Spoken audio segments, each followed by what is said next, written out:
Well, it's a pleasure to talk today about this arcane subject. I've certainly learned a lot in the last day or so, and indeed in the last lecture, the last presentation. I think I certainly learned quite a bit. When I was asked to do this, I sort of thought back, and I too am a student of history, and I thought we might take a look at what things were like in Canada. Let me see if I have this right. Okay, there we go. So just to review, much of this has been covered, but let me just remind you, for those who weren't here, Canada has in fact had federal prohibition, 1918 and 1919. The US, of course, had prohibition between 1920 and 1933. Consequently, there is a substantial period that reflects the legal production and distribution of alcohol in Canada and the illegal production and consumption of alcohol in the United States. Indeed, Canadian rum runners provided enormous quantities to the United States, as anyone who's looked at this period would certainly know, or has had family in the Montreal area in particular. And indeed, by the middle of the 1920s, the US pressure forced Canadian authorities to try and limit the smuggling. And the only difference today really is that in some states, but not the US federal government, have already legalized marijuana. So we really are not coming this as terra incognita. We actually know a little bit about the pressures that are put on an environment of this kind. And we want to look at that. Now with alcohol, the feds regulate production and the provinces regulate consumption in Canada. And that's remained true for our case of marijuana as well. Each province will choose its own path to regulating consumption, as they did with alcohol. And this is illustrated by, I think best, by the evolution of alcohol. The remark that caught my attention yesterday was that we're at the beginning of a path, not at the end. And I really think you have to consider that to be the case. It's a mistake to think we're going to have an idea that sort of pop forth like Pallas Athena from Zeus's head to tell us the way it's going to be forever. And indeed, as you'll see in the case of alcohol in particular, there's really a great range of alternatives that have taken place. Prohibition of alcohol consumption was very much by province. I'm not sure if this thing has a pointer, but as you can see, this is when prohibitions took place and when they ended in Canada at various times. Newfoundland, year begun in 1917, ended in 1924. PEI, it ended in 1948. Nova Scotia, 1930. New Brunswick had it twice. It had prohibition. It allowed to go wet, then it had prohibition again. Quebec had it nominally in 1919, but that's a very interesting story in its own right, and I'll just leave that for tales afterwards. Ontario, 1927, after prohibition in 1916. Saskatchewan, 1917, 1925. BC, 1917 to 1921. And so on and so forth. In other words, even the dimensions of when we had dry provinces or wet provinces is very, very different. And so we've had quite a bit of experience with this, but we usually choose, as so often, to wipe a sponge across our memories when it comes to finding out how things are done. So what about the way the world will work? The markets for marijuana. The legal market will follow federal production legislation. The illegal market will, of course, continue and do things exactly as it's been doing them up till now. The legal market will provide everyone in Canada who fits provincial regulations. They'll be willing to provide those resources. The illegal market will continue to sell to buyers now, regardless of age, just as it does. I mean, we can't expect this market to disappear initially. The legal market will draw users of other products, such as alcohol, tobacco, and harder drugs, into its ambit, and the illegal market will continue to distribute marijuana as we might expect. All of these things will be taking place simultaneously. So it really raises the question, what we're going to do with the substantial illegal market. Are we going to continue to have it over time, or will it be indeed like many other attributes such as alcohol, or as we'll see, tobacco, where in fact there's a constant war and balancing between the legal and illegal markets? Right now, and again here, I apologize for those who were here yesterday and know the statistics, but there are 13 million Canadians over the age of 15 have used marijuana in their lifetimes, 3.6 million have used in the past year, 2.6 million have used in the past 3 months, and this is only for those over the age of 15. In high schools, 1 student in 5 between the ages of 7 and 12 have used marijuana. This, of course, speaks to prevalence, not necessarily quantity. We spend a lot of money worrying about marijuana.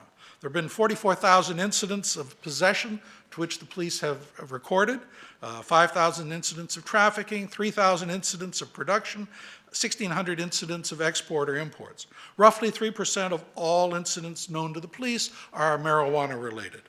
Prorating the $13 billion police budget and a $4 billion court budget and a $4.1 billion corrections budget gives you a savings of about $420 million for policing, $240 million for courts and corrections. But these, of course, are overestimates. But it gives you an idea of the order of magnitude of things we're talking about.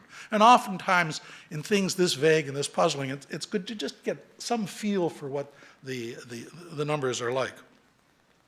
Canadian consumption will in all likelihood grow significantly. Colorado consumes about 22.7 grams per capita.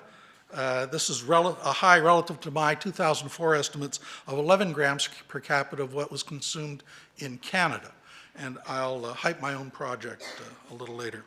If we followed Colorado's consumption, then 30 million consumers times 22.7 grams get about 680 million grams. Valued at $7 a gram gives you a market size of roughly 4.77 billion. All right? So that's, again, an order of magnitude kind of figure, just to give us some idea of the kinds of things we're working with here.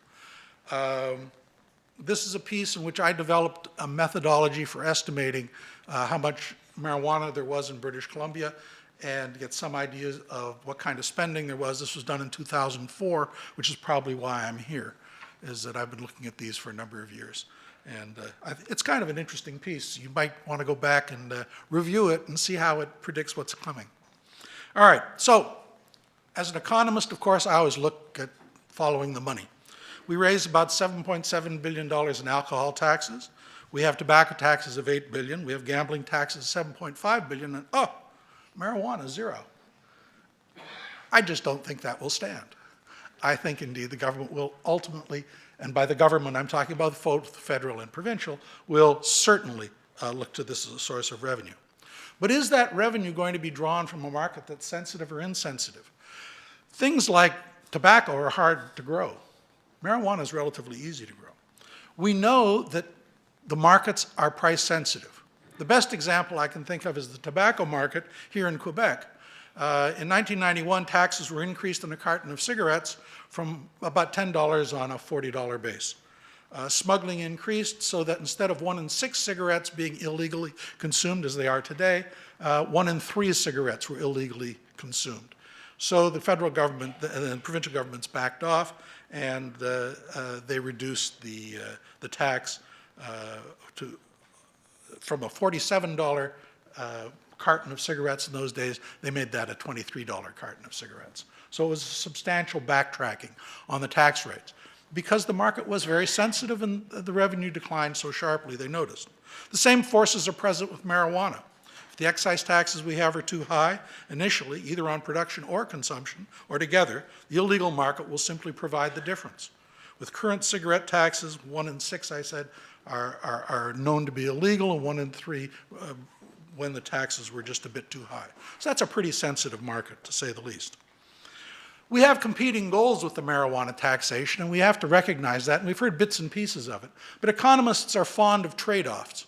That's sort of the thing that distinguishes our profession from so many others. That's what we look at. And indeed, here the question again is, what do we want to do with this stuff? We haven't really had a long discussion about it. Do we want to raise revenue? Do we want to reduce the size of the illegal market? Do we want to reduce the number of marijuana users? Do we want to decrease the number of alcohol, tobacco, or other hard drug users? Well, these each have to be examined. Sadly, we don't have very much real information about how these trade-offs are. The advantage, of course, is that we soon will have lots of data, and that will help us make some of these decisions more sensibly. Currently, a state like Washington has a 37% excise tax plus local taxes. Colorado tax rates include a 2.9% sales tax on all marijuana, a 10% retail tax on recreational marijuana, an excise tax of 15%. Licensing and fees comprise another 6.7% of the total tax burden. Contrast this with current Canadian taxation on tobacco to give some idea of the extent of taxation that we have. So the US has a certain set of taxes. What do Canadian tax, what are Canadian sin taxes like? Well, of course, consider tobacco taxes. right? We have pre-tax price, say in British Columbia, a province I'm most familiar with, about $31. We have total tobacco taxes of $70, total price of $104 per carton, and therefore a tax rate of about 237%.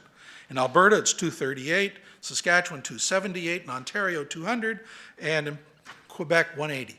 So we have remarkably high tax rates on sin. Right? We're sort of used to those taxes, it seems. Alcohol taxation. 2015 expenditure on alcohol by Canadians about $22 billion, of which $7.7 billion was taxed at all levels of revenue, leads an average tax rate of about 50%. Okay? So these are substantially large taxes. But do they have any lessons for marijuana? Tobacco is hard to grow and to process, while marijuana is easy to grow. Like marijuana, alcohol is relatively easy to produce, especially for the home market. Right now, there's a substantial illegal marijuana industry that will prevent prices from rising much above current levels. The new domestic industry will have to compete by producing and distributing better and more varieties of products with better availability so that the full price, including risk, is below that of the illegal market. And here we're talking about, risk in two senses. One, the illegal activity and the possibility you're going to get busted, and secondly, of course, the quality of the product, that no one's adulterating it with nasty things. And that's something that I think we've become increasingly concerned about with the new rise in the use of fentanyl to cut various kinds of products. Otherwise, since consumers have already shown themselves prepared to purchase illegally at about $7 a gram, right, only the blackish market will survive if we overprice the products through taxation. Why the difference? Well, we tax tobacco far more heavily than alcohol. Perhaps we believe that tobacco is more harmful than alcohol. But it's also the case that for personal consumption, it's far more difficult to produce tobacco than it is alcohol.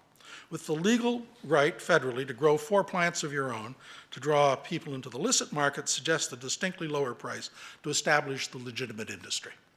And as an economist and a person who has actually studied a little bit about crime, one of the things that I'm particularly interested in is reducing the organized crime component of illegal drug supply, and in particular marijuana, because it's the low-hanging fruit from which organized crime makes a ton of money. So tax rates are the key.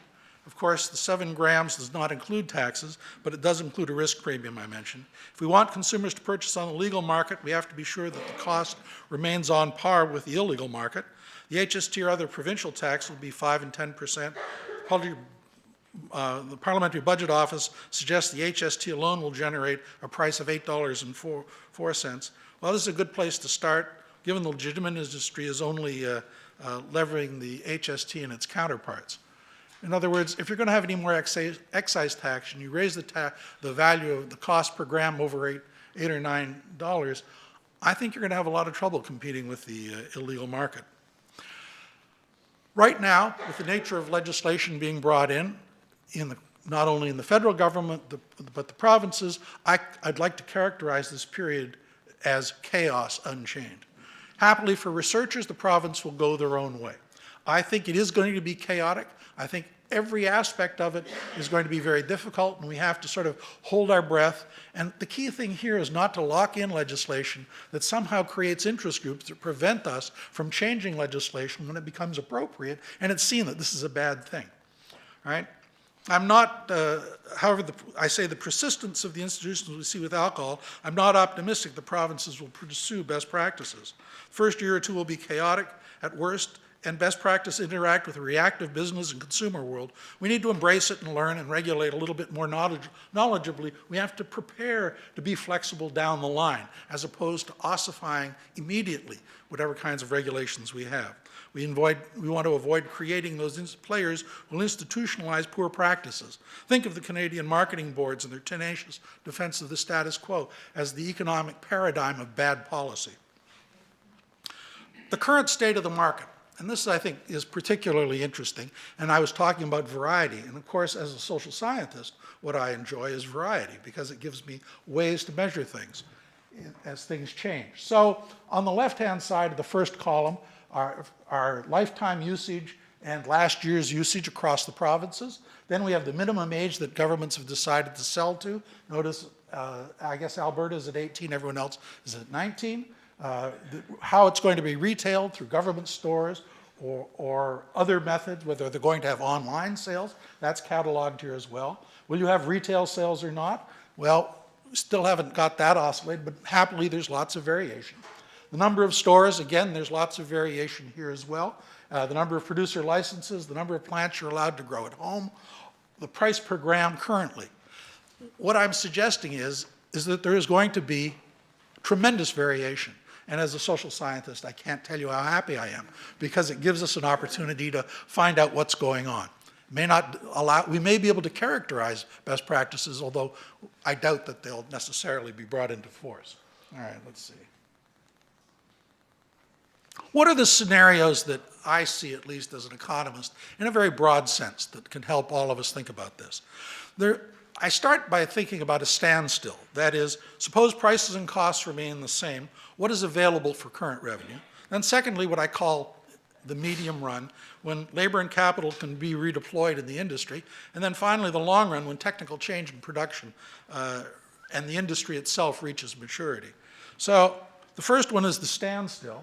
I don't know why that didn't come out, but this is this is price on this axis, quantity on this axis.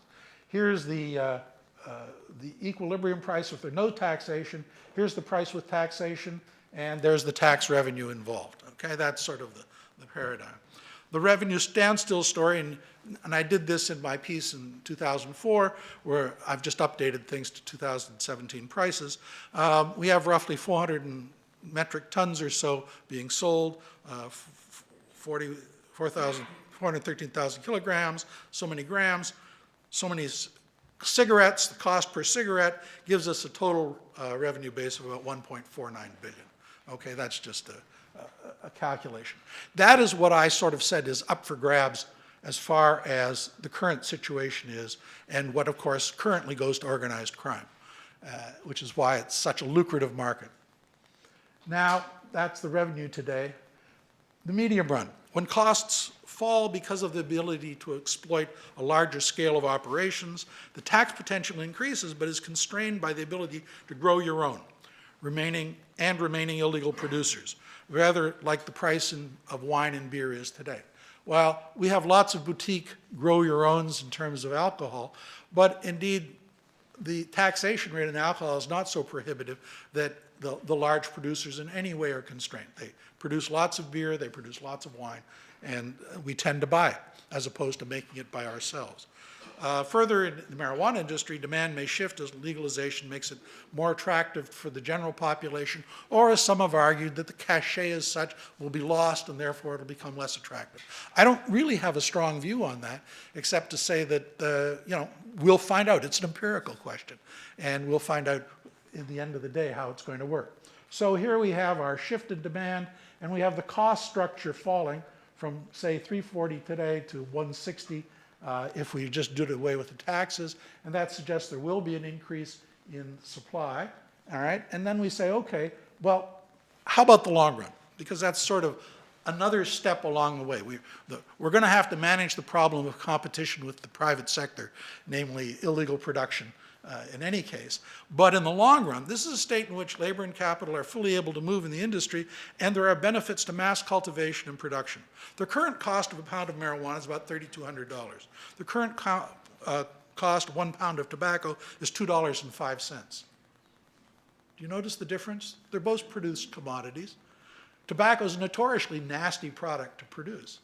But technologically, we've learned over the last 300 years, right? And since it is an agricultural product, we're extremely good at growing stuff commercially on an industrial scale. So my suggestion is that we look at this as really the long run story we're going to be talking about, is that the price will fall dramatically, dramatically.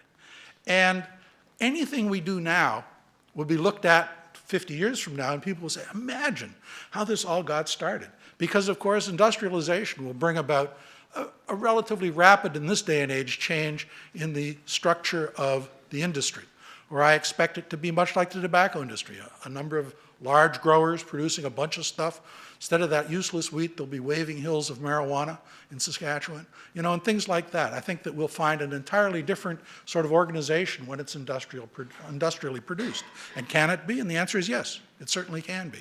And will it be? I suspect it will be too, because the technology exists to very quickly compared to the old days, because we have genetic engineering, which is already being used in the cannabis industry to enhance various values. So I have no doubt in my own mind that the long run is closer than we think, and it will be a substantial change.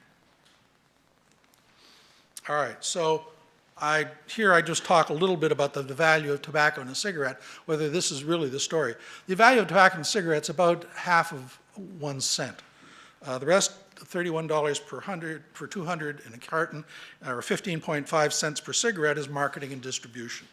It's likely to be the same for marijuana, right? Although there'll be more brands and types of cannabis, but the markets will decide.